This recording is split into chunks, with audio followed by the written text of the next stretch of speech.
My Life with Charles Manson. Chapter the Third. Chapter 3.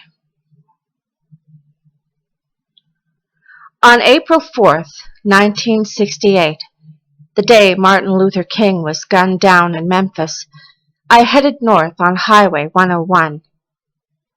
3 rides took me to the outskirts of Carmel, where I camped on the beach.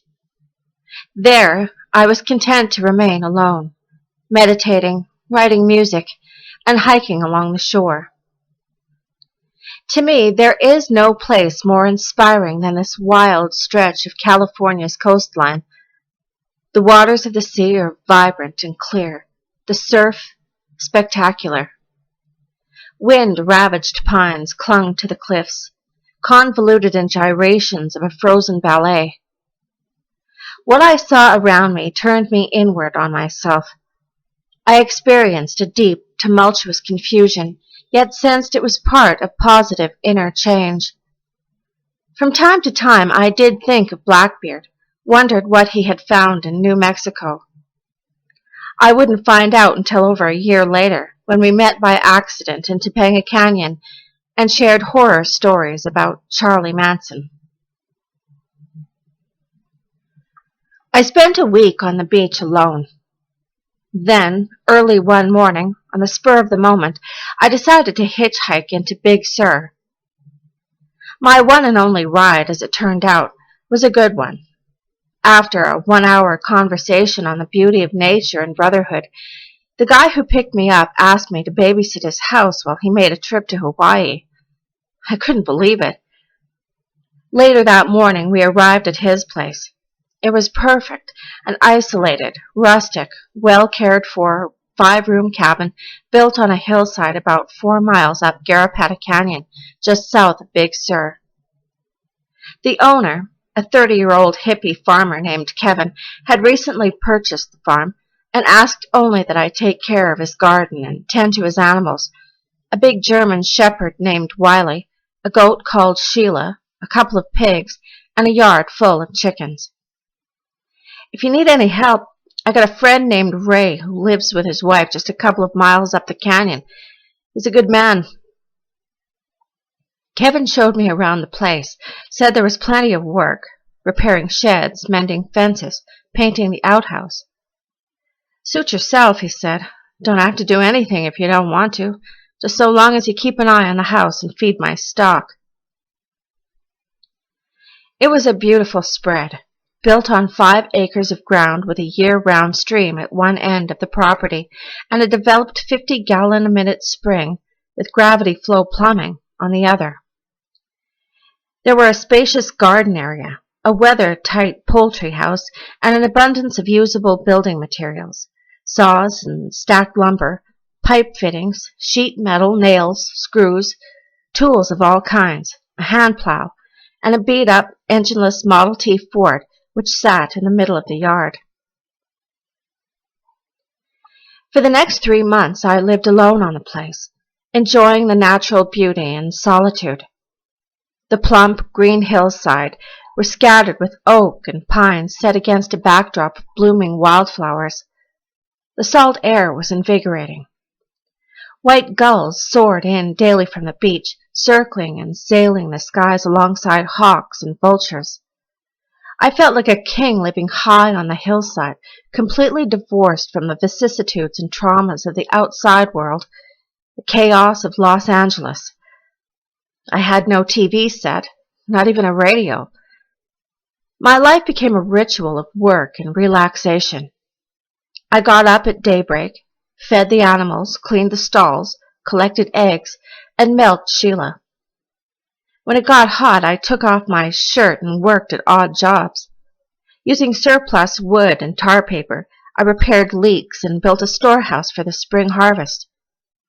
Kevin really knew how to cultivate the soil. By mid-June, his garden had produced a rich yield of radishes, beets, tomatoes, lettuce, zucchini, eggplants, artichokes, cucumbers, melons, and beans, which Ray and I harvested and took to town to sell. The physical labor was satisfying, and my body got hard and lean. Not since I had competed as a high school wrestler had I felt so strong. When I wasn't working, I baked bread, played music, read, and hiked back and forth through the canyon to the sea with Wiley, who invariably chased lizards and butterflies while trotting ahead of me on the trail. I really felt like I was getting it together, that things were breaking my way. I thought of asking Kevin if I might stay on when he returned. Then, just 2 weeks before Kevin was due back, Ray got in a hassle with his wife, Letty, and asked me to move in with me. Since Ray was Kevin's close friend, I didn't have much of a choice in the matter. Things worked out for a day or two until Letty started charging up to the house to cuss and fume and threaten Ray with a lawsuit. She was a big, full-breasted, body gal from the Midwest with a voice like a foghorn. Late one night, she got drunk and started banging on our front door. Ray and I were in bed. He was snoring and didn't wake up, but I did. I could hear her shouting, "Ray, goddammit! Ray, open the door, you prick! You asshole with ears! I heard what you told the lawyer! I heard what you said, you shit-for-brains motherfucker!" I woke Ray and told him to get his ass out there and tend to his wife before she broke the door down. Meanwhile, Wiley was barking and she was calling him names. "Hey!" she shouted at us. "I'll make dog salad air conditioning out of that canine if you sick him on me." That's when I looked out the window and, in the glow of the porch light, saw that Letty was towing a 12-gauge shotgun.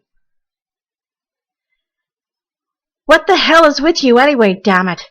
I heard Ray mutter as he stepped out onto the porch. They yammered at each other for about 20 minutes. Then Ray came in and said he was walking her back to the house. "All she needs, Paul, is a good screwing. I'll be back." The next morning, just before dawn, I climbed the hill to a vantage point from which I could look down on the highway. Sitting there reminded me of my spot in Topanga Canyon, and I thought about what my next move would be. Across the ravine, I spotted Ray trudging toward Kevin's barn, carrying a bucket. He was feeding the animals and collecting eggs. "He's already moved back to Kevin's," said his old lady. I called her brother, who was coming in from Memphis. "She says he's bad, but don't worry, Paul. It's cool. I can handle that asshole." I didn't want to hang around for that. Suddenly, the serenity of Kevin's farm was giving way to a conflict which I sensed was far from over. I wanted to leave, but didn't know where to go. Thoughts of camping on the beach no longer appealed to me. I had a trial coming up in L.A. for a second marijuana bust, though it was the last thing I wanted to face. I was in limbo again, about to leave one scene in search of another. I smoked a joint and watched the gulls glide across the sky, embedded there like flecks of jewelry. I wondered why there were so many cars on the highway that day, then remembered it was the 4th of July. I watched the sun come up and went back to the cabin and wrote Kevin a letter. I thanked him and told him I was splitting. Despite his problems with Letty, I knew Ray would take good care of the place. Then I packed my stuff, said goodbye to Ray, and started south. By noon, I was standing on the corner of Topanga Canyon and Ventura Boulevard. It was hot and smoggy, and my eyes burned. I'd been there only minutes when 2 girls driving a battered green Plymouth swerved onto the shoulder of the road to pick me up. I recognized them at once as Snake and Brenda. "Hey, far out!" Brenda smiled. "It's you, Paul." "Yeah, Paul, right." She brushed the hair from her face as Snake leaned forward to let me into the back. There were several stacks of produce and canned foods on the seat. I set them on the floor and took off my pack. "Been shopping, huh?" "Garbage run." "Garbage?" "We just go down and clean out the trash behind those big supermarkets in the valley.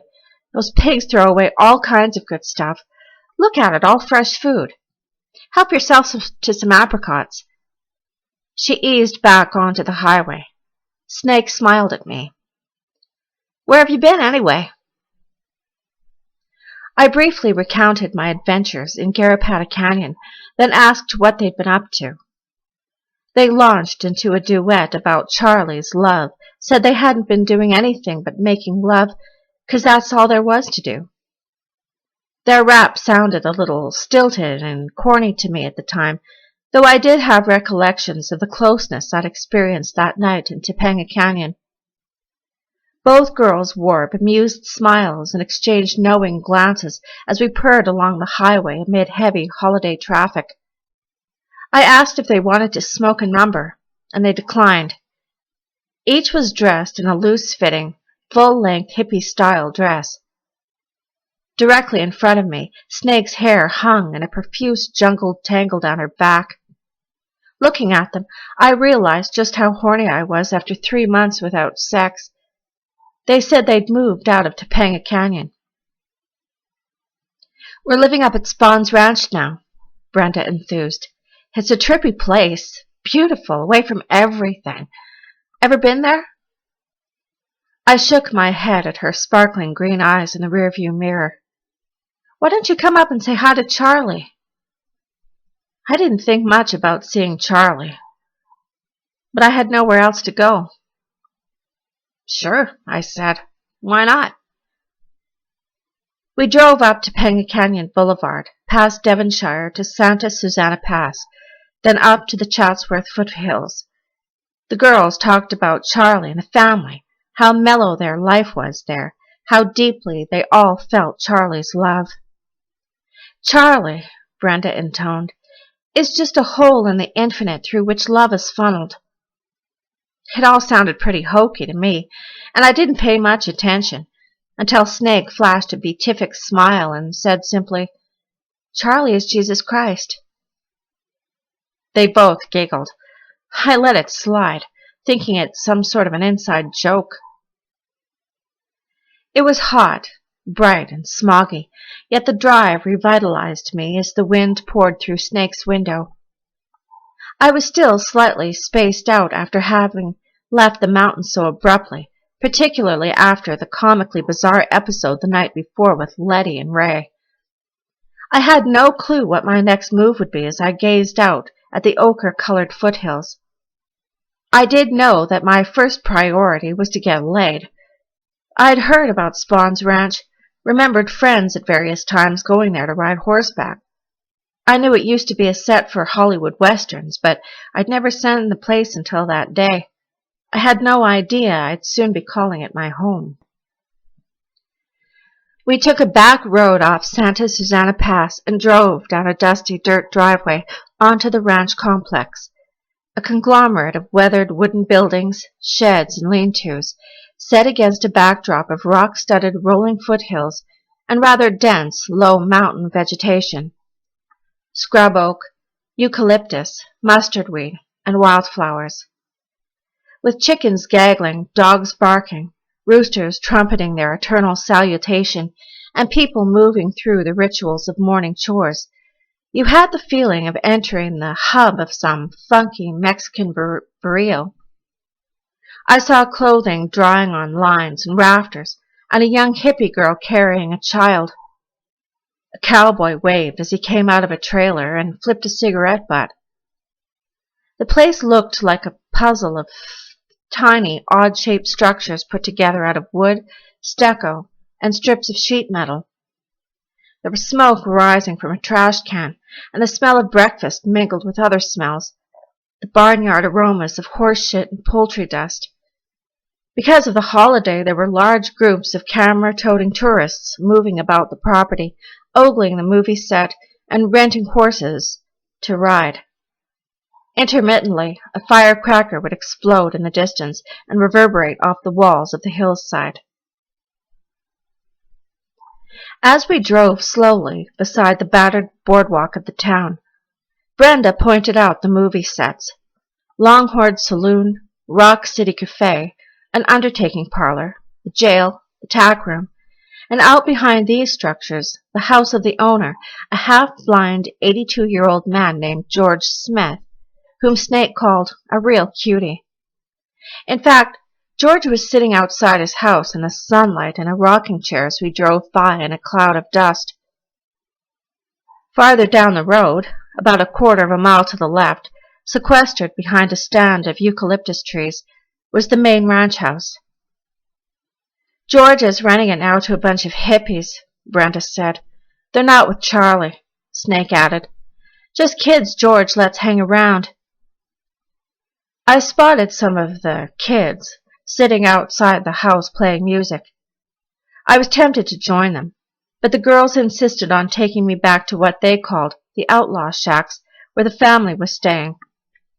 2 small, dilapidated redwood structures within a stone's throw of the main ranch house. We were approaching the shacks when down the ravine came a group of riders, a man, a woman, and 7 or 8 children, trotting at a good clip toward the road. We waved at them, and the kids grinned and waved back. One of the boys jerked a toy 6-gun from his holster, aiming it at us as we passed them. I played like I was hit before firing back in mock retaliation with my index finger. Moments later, we skidded to a stop beside a battered green pickup truck. Before we were out of the car, the door of the shack opened, and I looked up to see Charlie, Sandy, and Squeaky standing on the porch. Charlie was dressed in tight-fitting Levi's. He was shirtless and shoeless, and clean-shaven except for a neatly trimmed mustache. He was twirling a set of car keys on one finger. As we approached the shack, his eyes flicked recognition, and his grin widened.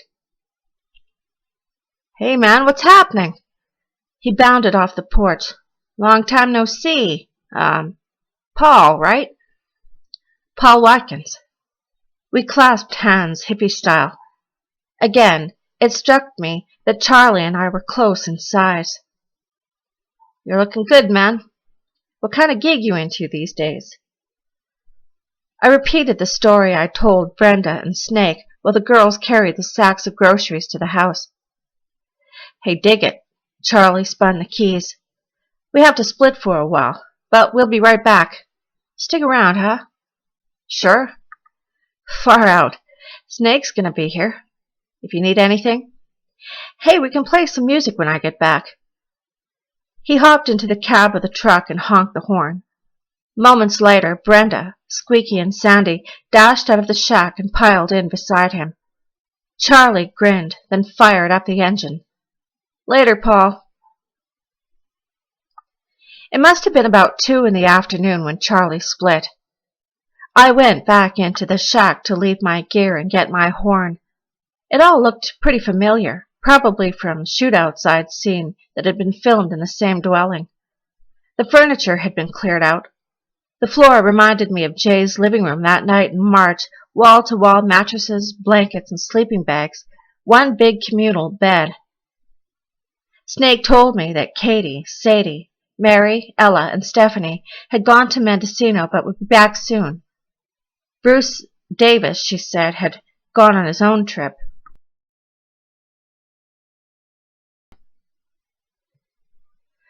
I talked to Snake a while, then took my horn and walked down the road toward the ranch house and the sound of music, 2 guitars and a harmonica. It was hot and dusty, the air pungent with the smell of fresh horse shit along the roadside. There were a dozen or more hippie kids, guys and girls, still congregated in a circle under a stand of eucalyptus, smoking dope and jamming when I joined them. It was a friendly scene, and I got down with the music, feeling good doing sounds with a group after 3 months of solos and solitude. Later, I rolled a joint and hiked up a rock on the hillside overlooking the ranch. The air was fresher up here, and I detected the aroma of coffee being brewed. Across the ravine on another slope, I saw 2 of the Spawn Ranch wranglers herding a dozen or more mares toward the ravine. I waved, but they didn't see me. I peeled off my shirt and began to ponder my options. I really didn't know what my next move would be. Maybe head back to Big Sur again after my trial, or set out back to find Blackbeard, or go to school to please my folks. None of these ideas appealed to me. I finished off the joint and then stood up to take a piss. That's when I spotted Snake at the foot of the hill, strolling aimlessly. It appeared beneath the eucalyptus trees. From time to time she glanced up at me and smiled. She changed her clothes. Standing in the sunlight, her body was silhouetted inside a silky yellow summer dress. While I didn't know it at the time, I would later learn that Charlie had left her behind to seduce me. Snake, Diane Lake, was 15 when I met her, and had joined the family just 2 weeks before I saw her in Topanga Canyon. Of all the girls, she was the only one who came from a hippie background. Both her parents had been members of a hippie commune called the Hog Farm. Charlie had met her there and talked her parents into letting her join him. At 14, she was a veteran of acid trips and orgies. Only later would I learn how strong a hold Charlie had on her. But before the beginning, I felt a soul kinship to Snake. I was aware of a deep sensitivity and visceral toughness that would sustain her through experiences which might well have shattered the average person. My bond with her was to remain a strong one. When she started down the trail toward the creek, I followed her. We spent the rest of the afternoon making love in the sunshine on a grassy knoll just a few feet from the creek bed. It was dusk by the time we wandered back to the outlaw shacks. Charlie and the other girls were sitting outside on the porch. Charlie was playing the guitar, making up songs. He grinned when he saw us and flicked the hair from his eyes. When Snake went into the house, Charlie followed her. Moments later he returned and asked if I wanted to take a ride with him into Hollywood. When I said yes, he sprang to his feet. "Let's go!" We piled into the pickup, fired it up, and took off in a swirl of dust down the road. Charlie was in high spirits. He chuckled to himself as we sped along the rim of the pass toward the main highway. "Hey man, dig it. Snake made a dandy report on you. Says you make love real good." He beamed. His face was animated, full of color, his eyes bright and energized. "Does she tell you everything?" Charlie hooted. "Hey, she's one of my girls." He pulled some dark glasses from the visor and put them on. "You like her?" I said I liked her, and Charlie gave me a roguish grin before slapping me paternally on the knee. We boogled out onto the San Diego freeway and headed south. When I asked, Charlie told me how they had eased into spawns gradually by getting to know old George. He explained that so long as they kept George happy, helped around the ranch, shoveled shit, took care of him, and kept their own trip discreet, they could stay at spawns indefinitely. Old George is a trippy dude. Kinda cranky, but okay, dig. I keep a couple of girls with him most of the time. You know, the old fart can still get his rocks off. Yeah, man, George has a lot of beauty. He's just like the rest of us. Just needs a little love." Charlie eased the truck onto the right lane. "You know, man," he said, "you ought to move in with us for a while. I got some things to do, a few other trips." "What you got to do?" "Hey, I ain't trying to pry. A man should never put his business in the street, but the point is, there's nothing to do, dig. Got a court hearing coming up. Then I may go to Big Sur. I had a nice little scene up there, but I'm not sure yet." "Look, we have our own little scene at Spawns. You're welcome to stay if you want to. Everything is there. Mostly what we have is a lot of love. It's my love, and I give it to you. Like, if you've been on the road and want a place to hang out for a while, rest up. You got people who love you." He spit out the window. "You got some troubles with the man, hey? I can help you out there. Where cops, lawyers, and jerk-off judges are concerned, I'm an expert. Mainly with the... Here, you just mostly play dumb, dig? Play it by ear.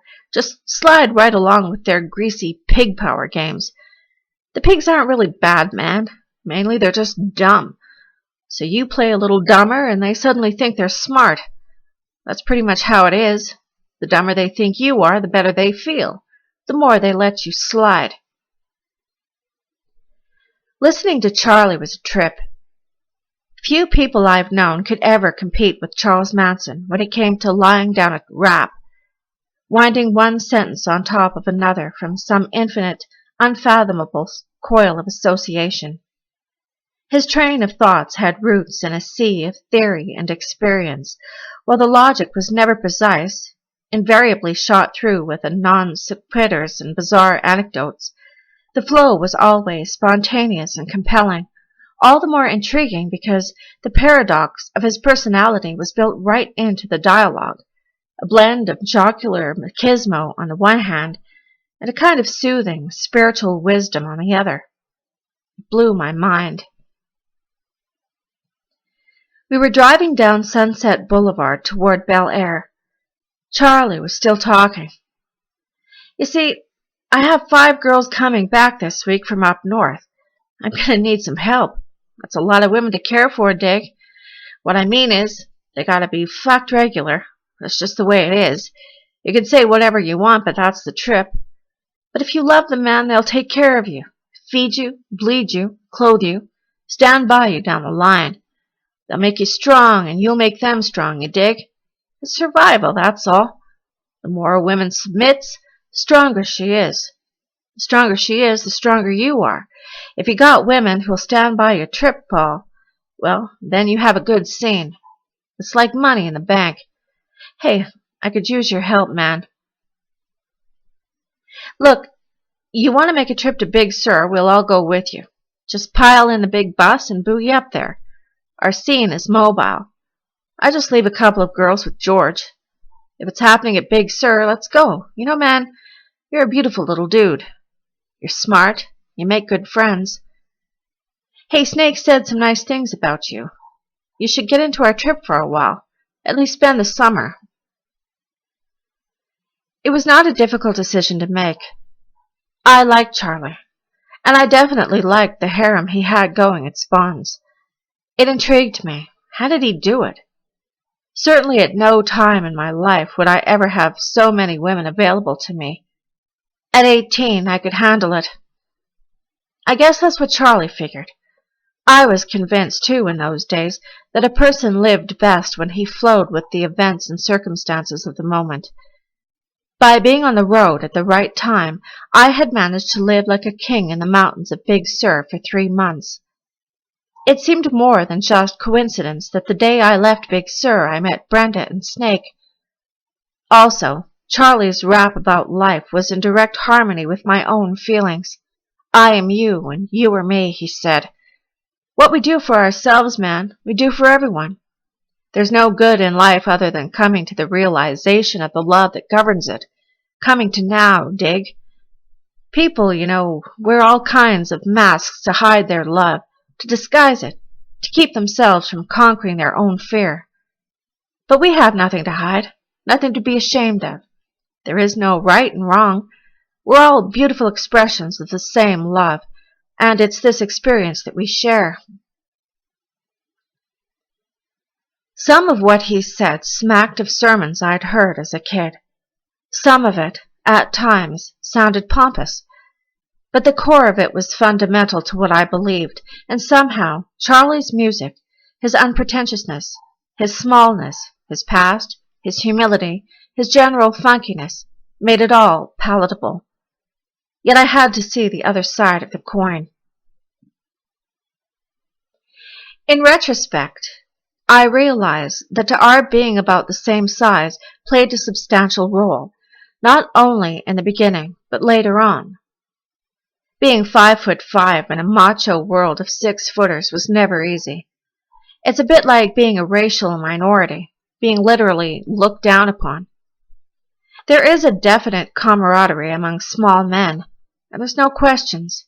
Where Charlie was concerned, they got the benefit of the doubt. He had clearly paid his own dues in that regard. He had, in fact, survived 17 years in concrete jungles behind bars and walls. using his brain to accomplish what his brawn was clearly incapable of. Because of my size, my parents wanted me to become a jockey. 2 of my uncles had ridden winners in the Kentucky Derby. I did not pose a threat to Charlie physically. Perhaps because of this, we came to share an intimacy that was unique within a family. At the time I was 18, he was 34, old for the hippie world.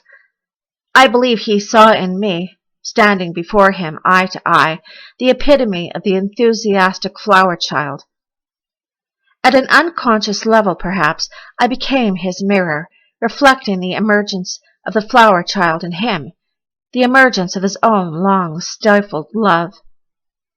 Though I noted an urgency in his request that disturbed me slightly, I dismissed it, not realizing that part of what I sensed was my own intuitive apprehension of what I had no idea. By the time we turned into Dennis Wilson's sprawling estate and parked the pickup behind Dennis's Rolls-Royce, I had agreed to spend at least the rest of the summer with the family.